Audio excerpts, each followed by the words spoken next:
top 10 best raid boss characters. Now, it's been a long time since I did my old top 5 series, and people have been asking me a lot recently to bring back that series on my YouTube channel. And with all the news that Global's been getting, that they're pretty much at this point guaranteed to get all future Japan content from what we've seen, then I figured it'd be perfect time to go ahead and bring it back, and what better way to do it than with a top 10 instead of a top 5. So let's go ahead and get started on my top 10 best raid bosses. Now at number 10 we have Zephyr. Now Zephyr is someone who Global players should definitely be excited about, because he is about to make his debut on Global. And this guy is definitely, like I said, someone you should definitely be excited for, because he is a very good unit on shooter teams. In fact, he's a solo unit. You don't really need to combo him with anyone else. He will boost shooters by 1.75 for 2 turns. So any shooter team, he's going to be a key unit for you. You're going to want him on that team. And on top of that, he's also a pretty good free-to-play unit if you don't have Strong-Willed Ace or whatever, for maybe a Fortnite, which restricts you to shooter captains. Being a 2.5 shooter captain, really good. So, you know, you definitely, like I said, want to put him on every single shooter team. That boost is going to be really amazing. You can use him as a captain. So really awesome. Unfortunately, everything below number 10 didn't make the list, but I think Zephyr barely made it onto the list at number 10. Now number 9, we have another really awesome unit, Heracles, who again is going to start seeing a lot of play on Global because of the rise of the Strong World Usopp, Strong World Frankie being released on Global. This is another very interesting unit, despite the fact that his stats are not very good. He actually makes the list. I had to put him on here because he is an integral unit of both the shooter team and the cerebral team. You're going to see him on a lot of crocodile teams, Strong-Willed Ace teams. He's going to be all over that. On top of that, the reason that he's such a key unit for both teams is because of the fact that he is an orb manipulator, has an amazing orb manipulation special, which will give most rainbow teams 5 matching orbs. And you know, theoretically, with a Kuma raid boss or with a Fujitora captain ability, that could be 6, but you're probably not going to run him with those, or sometimes with Kuma. So I had to put him on the list just for being a key unit for 2 different teams, which is a really big deal in my opinion. Now number 8 we have Pica, the Donquixote Pirates. Now Pica, another really awesome raid boss. Most of these guys will be awesome, so I'll keep saying that, but Pica is very interesting because his special sort of does 2 different things which sort of break what you're supposed to be able to do. First off, he does a 20% health cut. Health cuts are always important. 20% is about the average. That's about a good rare recruit will have a 20% health cut. So having that stacked onto second ability, which is changes bad orbs and empty orbs to matching orbs, is really good. The fact that you can use him to change the bad orbs of any character at the highest level of his ability is insane. You're going to see him a lot on Coliseum teams. It's just amazing the amount of damage it can swing, you know, from going from bad orbs to matching orbs, and increases a lot of damage. And he has a nice powerful powerhouse captain ability if you want to use that. It gives a lot of HP. I always prefer the 1.5 HP captains. That ability I think is really good. So let's move on to number 7. Now we have Empress Boa Hancock. Now she I think she was one of the hardest ones to put on the list. I didn't know where. I knew she was going to be on the list, I just didn't know where. I think 7 is going to be pretty good because she's not really an essential unit. You don't really need Boa for a lot of teams, but she's really good for rankings because of the ability to massively increase your damage output, especially with a Log Luffy team. She will lock your chain at 2.5, so normally you have to hit all your perfects and the final character would have a 2.5 multiplier, but she goes ahead and makes all your team have that multiplier. Your entire team has that multiplier, so you really increase your damage, especially with a Log Luffy team. You're looking at a lot of damage. And she has a 1-turn delay on top of all that, so she's really good. The problem is that she's just not really necessary. You know, she's not like a necessary unit, but if you do have her, definitely you're gonna want to be using her a lot, especially like I said for the rankings. She's gonna be really good for getting all those free orbs for the rankings. So next up we have raid boss Kizaru, the light human. Now Kizaru, another one of those tough ones to put on the team because I feel like he's actually one of the more underrated. Like, he might be the most underrated raid boss in terms of what he can do because, you know, you don't really see him on a lot of teams. But just because you don't see him a lot, or personally I don't see him a lot, doesn't mean he's not good. First off, he has a 0.5 plus chain boost. Just like Boa locked your chain, he will actually also do a little bit of chain manipulation, give you a +5, which actually is really good. Can actually add a lot of damage. Also, he starts at a low cooldown, and his special will actually lower the cooldown of your shooters, so you can get ready quicker, can do faster runs. And on top of that, he has a high HP shooter captain ability. So Zephyr, 2.5, but him combined with a Strong-Willed Ace can have a lot of HP, and really could be a good replacement if you don't have Strong-Willed Ace, able to clear training force and all that kind of stuff. So highly recommend, guys.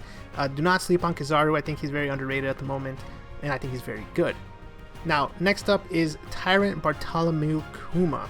Now, this guy is one of my personal favorites, and in my opinion, you're starting to get into the realm of necessary raid bosses. These guys, if you want to do some of the endgame content, Colosseums, you're definitely going to need to max these remaining raid bosses. Now, Tyrant Kuma, he has amazing orb conversion, because you're able to transfer a majority of orbs into matching orbs, including bother orbs. Bother orbs are not supposed to be able to get rid of, but Kuma's one of the few units that does get rid of the bother orbs and change them into matching orbs. So huge boost. If it's just that, he'd be really good. On top of that, he gives the 1.75 orb boost. That's a huge orb boost. It is both of those combined. Both of those abilities are OP in my opinion, and having them combined into one is really good. So you definitely do not want to miss your chance to get Bartholomew Kuma. This is, like I said, one of the must-haves, and starting with this, these guys are all going to be really good. So let's move on to number 4, and that is the original raid boss, Mihawk. Now, Mihawk, first raid boss, and is still really good in my opinion. I put him in number 4. Main traits is that he has a 30% HP cut, pretty much the only character that could do that besides Legend Whitebeard, and then recently the Whitebeard, young Whitebeard raid boss can do 40%, which is crazy, but let's not talk about that for now, because he just came out. But Mihawk, 30% HP cut, really amazing, really way better than 20%, even though it's only 10% difference. It makes a huge amount of difference, especially when it comes to sugar teams. Great slasher captain, especially early game, and even late game, you could potentially still use him with double Mihawks, a lot of damage or a lot of percent cut. And then finally, I think the main reason he's lower on the list, where he could be number 1 or 2 or 3, is that the damage shields have really nerfed his special, the good, great, and perfect shields. Can't really do that unless you have Legend Law, but still, Mihawk at number 4 is going to be really good. Now let's move on to number 3, Eneru Lightning Incarnate. Now this guy is insane. The amount of things that this NL can do, or Eneru, or whatever you want to call him, is incredible. Like, he can do a lot of stuff. The main things about him that you have to know, the reason he's really good, I put him at number 3, is because he is right now, I think, the only 2 times a blue booster, the only 2 times quick booster. So that's crazy. Each color has a 2 times boost, but he has a 2 times boost as long as being really strong. He has good stats, so really good. On top of that, he has an amazing healing captain ability, one of the most OP captain abilities in my opinion, not in terms of damage, but in terms of surviving. He can survive for a long time.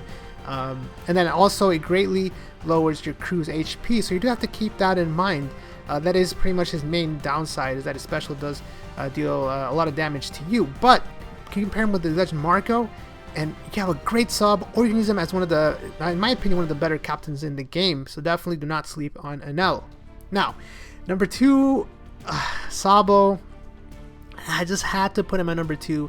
The amount of craziness you can do with Sabo is insane. You can literally have a team with 5 penguins and 1 Sabo as a sub, and you could deal 400,000 damage twice, 2 turns. That's insane. His ability is that crazy. On top of that, his captain ability is crazy too. It's a log Luffy. You do lose out on a little bit of damage, but pair Sabo with a log Luffy, you have a lot of damage. I mean, it's crazy.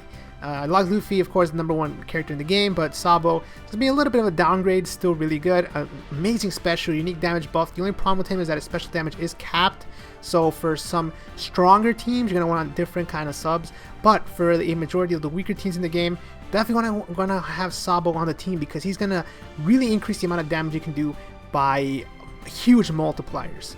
Now, at number 1, I had to put Doflamingo, Warlord of the Sea. This guy is incredible still to this day. Really, you cannot say enough about a 2 times orb boost. It's still the highest orb boost in the game, I believe. And I think the only other person who does it is the Legend Dofi. So largest orb boost in the game. On top of having the largest orb boost in the game, which enough would put it number 1 or 2, it also has orb manipulation, so you're able to swap orbs twice. That's very good. Very, very good. Do not underestimate that. It's not guaranteed orbs, but it's as close as you can get to it. It's orb manipulation, and you can put them on any team. Unlike Sabo, who really only you want to put on teams that can't do that much damage, Dofi, you're going to want to use him on, you can use him on any team, because any team can take advantage of a 2x orb boost, and it'll boost it by a lot. So, you know, Dofi, definitely, like I said, someone who you do not want to sleep on. Definitely get him. Obviously, no one's sleeping on Dofi. He's number 1. But, and this is my opinion, guys.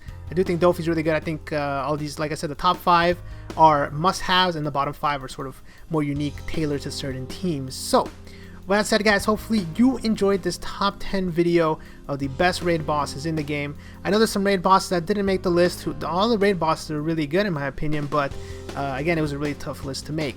Let me know down below if you agreed with some of the choices, and if you would like to see more top 10s, because I have a lot of these planned. Like I said, I want to bring the series back, and now that Global is guaranteed to get some of the Japan units from what we're seeing, then it's going to not cause as much confusion as it did last time. So make sure, if you enjoyed the video, to leave a like. That way I can know to keep doing these videos, and comment down below. And until next time, thanks for watching.